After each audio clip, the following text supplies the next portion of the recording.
Welcome in, everyone. My name is Captain Moose, and today I'll be talking to you about the quacky new game, DUCKSIDE. This multiplayer survival game is heavily inspired by Rust and is currently available to wishlist on Steam, so be sure to pop over there and join the flock.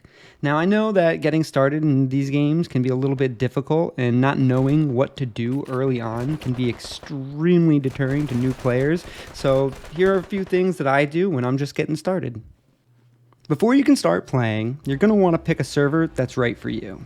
After selecting the Join Server button up in the top left-hand corner of the screen, you're going to load in and see a wide list of servers. Now, the choice that you make is 100% preference-based, but what I usually do is pick a server based off the player density and the ping that works best for me. Remembering what server you play is easy as it logs your last login and it allows you to favorite your most frequently played servers so you never forget which one you were playing. But for today, I'm going to go back to the main screen and I'm going to select resume, which is going to drop us into our most recently played session. Once you've loaded into the world, the first thing that you're going to want to do is, well, enjoy the scenery, and then you're going to want to turn around and smash your face into the nearest tree that you can find because we need to start gathering resources. These resources are going to include our food, which is going to be berries at this point, and stone, which are very, very important in early game, and we're not going to be able to progress without. So we want to make sure that we have enough now and don't have to go and get more later. Once we have all our materials, we're going to head into our crafting menu and start making some of the tools that are going to be necessary to progress forward, like our pickaxe and our axe and the hammer, which is going to be necessary to make our base. But sometimes you may not have the materials you need, so you have to go back, like I said before, and get more. And then once you have them, you can go back and make the things that you need.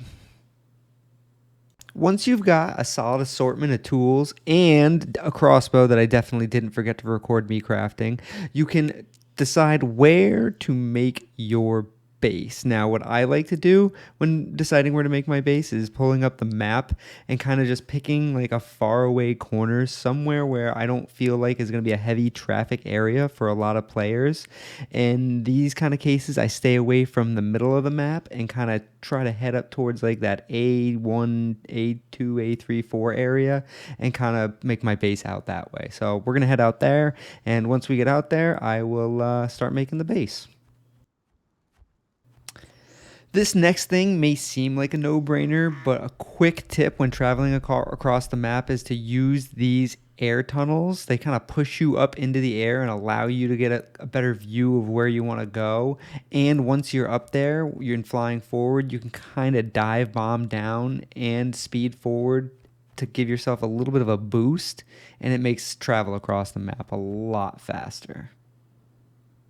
Now that we've landed where we want to make our base, it's pretty easy to do. You just take out your hammer and left click and start placing base down so that you can build your 4 walls and a doorway and put a ceiling on it and start creating your base. This part's kind of boring, so I'll fast forward to the part where we're placing some of the stuff inside. Now that we have the walls up and the base built, we can start placing some of the stuff inside. The first is our idol, and then we're going to place down our nest, and along with that, we're also going to place a chest because, you know, we got to have a place to put our things. All 3 of these are important moving forward because our nest gives us a place to spawn, and a feather a day keeps the decay away with the idol, and a chest, obviously, you know, we need a place to put our things, so this keeps us ready to move forward on to the next step. One last thing before we move on to the next step, we need a door with a super secure passcode. And now on to the next step. Real quick, this is a safe zone. Inside the safe zones, you can come in and trade with, well, you gotta go. Bye. Lol. Okay, you can trade with the trader and you can get ammo, resources, and guns, all kind of super useful things that can help you with other players and or mobs in the game, but it costs a lot of feathers and may not be worth it. But in here you are safe. Once you fly up and out of this green little zone, you are no longer safe and should probably be ready to fight it out. One of the last early game mechanics you're really going to want to focus on is looting these chests and barrels that have kind of mismatched variations of different kind of things that you're going to need to build weapons and keep your base built and maintain different aspects of the game that can be kind of frustrating if you don't do this kind of looting.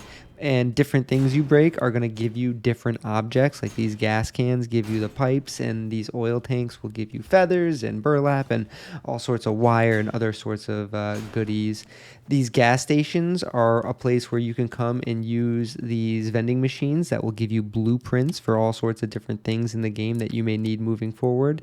And of course, there's different spots for you to break all this mismatching stuff in there, which again can be useful. Can get a little monotonous breaking it all the time, but it is important moving forward, and the more you do it now, the less you're going to have to do it later. So make sure you come in here, check these areas out, and you can use the recycler, which is going to be for melting different kind of things that, again, this is more late game kind of stuff or moving forward after early game kind of stuff, but it'll be beneficial to you to know that you have to turn this thing on and off and melting the different materials that you put inside of it. So that's that, and this, we'll talk about this later. We're not going to use that right now, but we'll come back to that another time.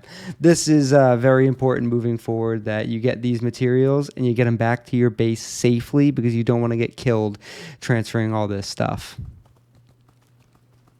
Once you're safely back home with all your goodies, you want to hop in, shut the door behind you so nobody else can get in, and you want to make sure you put all the stuff that you just gathered back into the chest, because you don't want to take it back out with you and accidentally lose it. But the arrows, we want to keep those. The arrows are going to keep us alive later on. And the idol, we put the feathers in there, and once we do that, no base decay. It'll kind of give our base a little bit longer of a life moving forward. And that's it for the base.